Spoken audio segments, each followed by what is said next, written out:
The thing that has worked for me is to remember the hard times.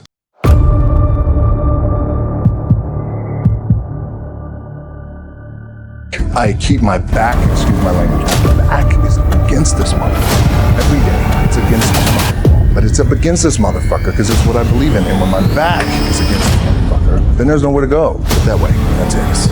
And I gotta go that way. I don't give a fuck who is in front of me. I gotta stop me. The prep is where the character's made. And I just don't mean the character I play, I mean the character. But the key with me is just always finding what the anchor is. And the fucking anchors me do, and again, it works for me, is at some point, you gotta be fucking tired of not being number one. The thing that has worked for me is to remember the hard times.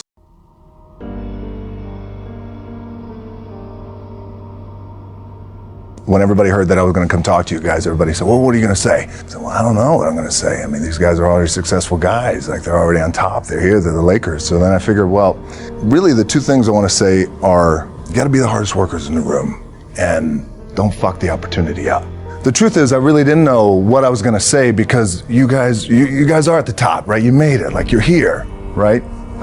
So I thought what I'd do, instead of telling you what I think you should be doing or how you could be better, or let me just speak from the heart, speak from my gut, and really not have anything prepared, but just tell you what's worked for me. And maybe some of the stuff that's worked for me might work for you now, currently, presently, as you guys have your goals and ambitions, NBA championship, MVPs in this room, things like that. But then further on down the line, as you guys continue to live your life. The first thing I would just want to say is this idea and this notion that you could be anything you want, you can accomplish anything you want, right? We hear that. You've heard that from the time you were little boys. You hear that now. You're already incredibly accomplished. You can win an NBA championship, MVP of the league. You could become president. You could become governor. You could be in entertainment. You could do Charles, and you could do Shaq. You could do that. You could do whatever you want to do. The thing that has worked for me is to remember the hard times. So, and I'm sure you guys all have your processes. And again, I'm going to tell you what's worked for me. Anything big that would happen, I would always take a moment and I just remind myself, this is the shit that I dreamed of when I was a kid. I am here. Like, you can imagine how that fucked with me, because there goes my opportunity. He went in, switched to defensive tackle, lit the world on fire. Well, what that did, it crushed me and it crushed my dreams. I had a piss poor senior year, zero production, no NFL, no combine invite, nothing. Finally went to the CFL, Calgary Stampeders, making $250 a week Canadian. And I had to send that shit home to my wife at that time. I had no money. So I remember that.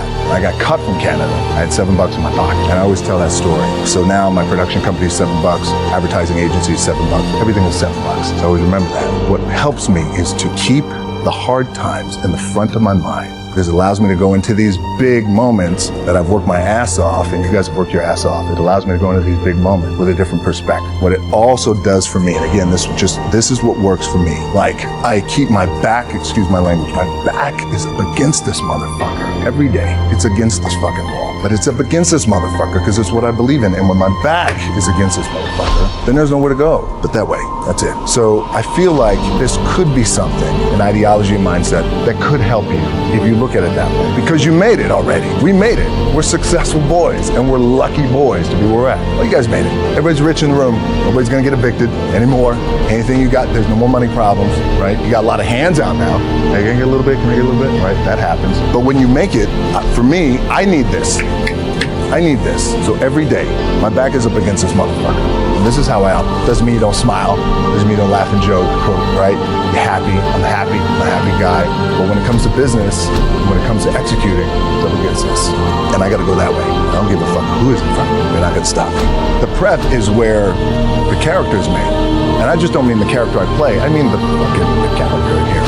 The key for me was, where does it start? What's the anchor? What's the anchor? So I could have all these ambitions, and you guys have all these ambitions, which is great. It's important. I'll play this role, you'll play that role. I'll execute this thing, and it'll come out this summer. You guys will execute this thing during the summer, right, when it's time to really put in a lot more work. But the key with me is just always finding what the anchor is. And the fucking anchor is getting up at 4 o'clock in the morning every day, before anybody else. And grounding my thought process is in the no one will outwork me. No one. The anchor for me has always been the work in terms of the weight room training. Look, boys, your body's your body, right? You're young now, you're balling, everything feels good. You have your little nicks and dings and all that shit. You're gonna have that. You're gonna have your surgery. Right? We all have it. But eventually, and I promise you this, the one thing that will never, ever, ever go away is you get your ass in that weight room and you put in the work. That's gonna happen when you're 30, 40, 50, 60, 70. That never goes away. You get on the court, you shoot some shots, but you're gonna wind up right back in the weight room. When you guys have this bigger goal, say for example, when you become world champions again, as polarized as the sports world is, it's a fucking incredibly inspiring thing, even if they're not fans of your team. Even if they're not fans of your team. So think about that. You know, when you guys do that, the impact that that has, the ripple effect that that has for the city of LA, California, the United States, the globe, little kids. Damn, I want to be that one day. Challenging times as a team. You guys are on the come up, you're on the rise. What this also helps me do, and again, it works for me, is at some point, you got to be fucking tired of not being number one. You have to be, and you got to fucking play angry, and I play angry. Now, I'm cool and calm with my approach. And when I step out on my field, which is a set, or and you're always gonna have haters, and haters are like, well, God damn, man, how many movies are you gonna make, or how much shit are you gonna do? Like, you do a lot of shit. I say, yes, it's my ambition. Of course, why not? I could do it. Yeah, I love what I do. And not only that, but in what world do we not work every day? You gotta work every fucking day. And like, you guys have to commit. Obviously, you commit to something, commit to the goal. The key for me, what I think one of the keys is, remember where you came from, keep that shit in the front of your mind, and when shit goes bad and it goes sideways, a lot of shit does, you're getting booed out of the fucking building, or you're coming through this injury, or people are writing you off, you gotta keep it in here. And it really has to, it should drive you. It should. It works for me. It should drive you. You get all the talent in the world. It's all here. It's all here. Everybody's the next best thing. Everybody's the thing. Everybody's the best. It's all here.